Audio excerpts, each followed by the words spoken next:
मिली करारी हार का गम भुलाते हुए कांग्रेस अब लोकसभा चुनाव की रणनीति बनाने लगी है। इसी के तहत आगामी 28 दिसंबर को कांग्रेस संघ के गढ़ यानी नागपुर में एक बड़ी रैली करने जा रही है। इस रैली के जरिए कांग्रेस 24 के चुनाव का शंखनाद कर देगी। इस रैली में कांग्रेस नेता राहुल गांधी भी शामिल हो सकते हैं। नागपुर में होने वाली कांग्रेस की इस बड़ी रैली की जानकारी कांग्रेस महासचिव केसी वेणुगोपाल ने दी है। नागपुर में कांग्रेस नेताओं की बैठक के बाद वेणुगोपाल ने कार्यक्रम की जानकारी देते हुए कहा कि कांग्रेस अपने स्थापना दिवस पर विशाल रैली करेगी। उन्होंने दावा किया कि इस रैली में 10 लाख लोग शामिल होंगे। जल्द ही कांग्रेस इस कार्यक्रम का विस्तृत ऐलान कर सकती है। रिजल्ट आने के 12 दिन बाद राजस्थान में भी नई सरकार ने कामकाज शुरू कर दिया है। गुरुवार को नए सीएम भजनलाल शर्मा ने पद और गोपनीयता की शपथ ले ली। वे राजस्थान के 14वें मुख्यमंत्री बने हैं। वहीं उनके साथ 2 डिप्टी सीएम दिया कुमारी और डॉक्टर प्रेमचंद बैरवा ने भी पद और गोपनीयता की शपथ ले ली। तीनों को राज्यपाल कलराज मिश्र ने शपथ दिलाई। शपथ ग्रहण समारोह में पीएम मोदी, गृह मंत्री अमित शाह के साथ ही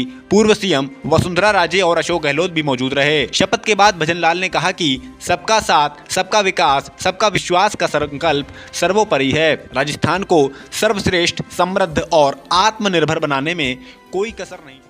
24 के चुनाव में बीजेपी का मुकाबला करने के लिए सबसे ज्यादा लोकसभा सीटों वाले राज्य यूपी में कांग्रेस यूपी जोड़ो यात्रा निकालने जा रही है। इसके पहले 15 दिसंबर को कांग्रेस के प्रदेश अध्यक्ष अजय राय ने वाराणसी में इस यात्रा की सांकेतिक शुरुआत कर दी। वाराणसी में कांग्रेस के कार्यकर्ताओं ने मंदिर, दरगाह, गुरुद्वारा, चर्च और गिरजाघर में शीश नवाकर सर्वधर्म समभाव का शानदार संदेश दिया और यात्रा की सफलता की कामना की। कांग्रेसी नेता पैदल ही कई धार्मिक स्थलों में जाते रहे और इस तरह उन्होंने वाराणसी से इस यात्रा की शुरुआत कर दी। सोशल मीडिया पर प्रदेश अध्यक्ष अजय राय ने लिखा कि अब मन में केवल यूपी के जन जन को कांग्रेस के विचार से जोड़ने का संकल्प पल रहा है। जाहिर है कि कांग्रेस 20 दिसंबर को सहारनपुर से यूपी जोड़ो यात्रा की शुरुआत करेगी, जिसमें कांग्रेसी नेता पैदल ही 10 जिलों को पार करते हुए सीतापुर पहुंचेंगे। यात्रा की तैयारियां पूरी की जा चुकी हैं। कांग्रेस ने इसके लिए कमेटियां भी गठित कर दी हैं। इस यात्रा में हाईकमान के बड़े नेता जैसे राहुल गांधी, प्रियंका गांधी भी शामिल हो सकते हैं। श्री कृष्ण जन्म स्थान और शाही ईदगाह के कमिश्नर सर्वे कराने के इलाहाबाद हाईकोर्ट के फैसले पर सुप्रीम कोर्ट ने रोक लगाने से इनकार कर दिया।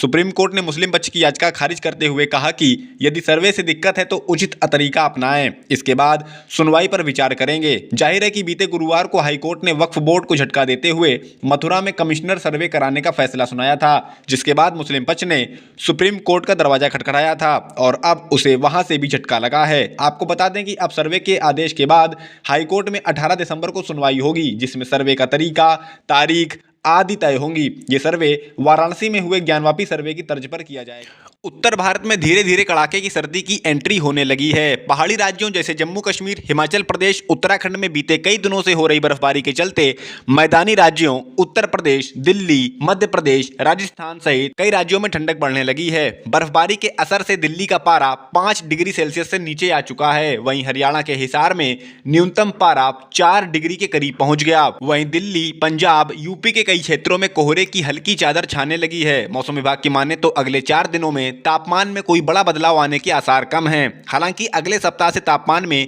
और गिरावट दर्ज। संसद की सुरक्षा चूक मामले में विपक्षी दल लगातार आक्रामक रुख अपनाए हुए हैं। शीतकालीन सत्र में लगातार दूसरे दिन लोकसभा और राज्यसभा में हंगामा जारी रहा। विपक्षी नेताओं ने गृह मंत्री अमित शाह के बयान और इस्तीफे की भी मांग की। वहीं दूसरी ओर संसद से निलंबित किए गए 14 सांसद लगातार संसद परिसर में मौजूद गांधी परिसर के पास प्रदर्शन कर रहे हैं। इन सांसदों का कहना है कि सदनों में विपक्ष की आवाज को दबाया जा रहा है। इन सभी सांसदों से कांग्रेस की पूर्व अध्यक्ष सोनिया गांधी ने मुलाकात की। आपको बता दें कि संसद में घुसपैठ मामले पर विपक्ष लगातार सरकार पर हमलावर है। इसी बीच जेडीयू सांसद ललन सिंह ने बड़ा बयान देते हुए कहा कि यदि संसद में घुसने वाले मुसलमान होते तो बीजेपी नेता देश दुनिया में तूफान मचा दिए होते, उन्माद मचा दिए।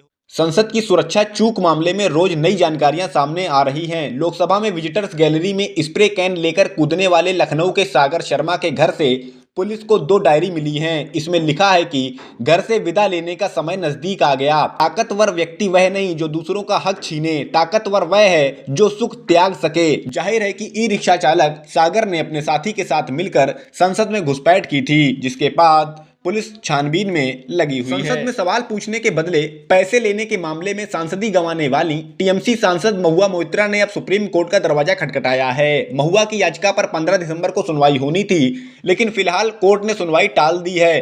अब इस मामले में अगली सुनवाई 3 जनवरी को होगी। आपको बता दें कि मामले की सुनवाई जस्टिस संजीव खन्ना और जस्टिस भट्टी की बेंच में हुई। महुआ के वकील अभिषेक मनु सिंघवी ने जल्द सुनवाई करने की अपील की थी। इस पर जस्टिस कौल ने कहा कि याचिका पर मुख्य न्यायाधीश डीवाई चंद्रचूड़ फैसला लेंगे। संसद में घुसपैठ मामले में मास्टरमाइंड ललित मोहन झा ने देर रात दिल्ली के कर्तव्य पथ थाने में सरेंडर कर दिया। जानकारी है कि वह महेश नाम के व्यक्ति के साथ पुलिस स्टेशन पहुंचा था। पुलिस द्वारा मिली जानकारी के अनुसार ललित ने पहले घटना का वीडियो बनाया और उसे सोशल मीडिया पर शेयर कर दिया और कोलकाता के एक एनजीओ को भी भेज दिया ताकि यह खबर मीडिया तक पहुंच सके। इसके बाद वह अपने साथियों के मोबाइल फोन लेकर फरार हो गया। उसने सबूत मिटाने के लिए सभी मोबाइल फोन जला दिए। इसके बाद ललित राजस्थान के नागौर पहुंच गया और वहां उसने एक होटल में रात बिताई। पुलिस की तलाशी की खबरें सुनने के बाद वह वापस दिल्ली आ गया और सरेंडर कर दिया। फिलहाल मास्टरमाइंड ललित झा दिल्ली पुलिस की स्पेशल सेल की कस्टडी में है। जाहिर है कि सदन घुसपैठ मामले में अब तक 5 आरोपी पुलिस की गिरफ्त में आ चुके हैं। जानकारी यह भी है कि जल्द ही दिल्ली पुलिस सभी आरोपियों को संसद में ले जाकर पूरी घटना का सीन रिक्रिएशन करेगी और पता करेगी कि ये लोग कैसे संसद में दाखिल हुए और कैसे उन्होंने अपने प्लान को अंजाम दिया।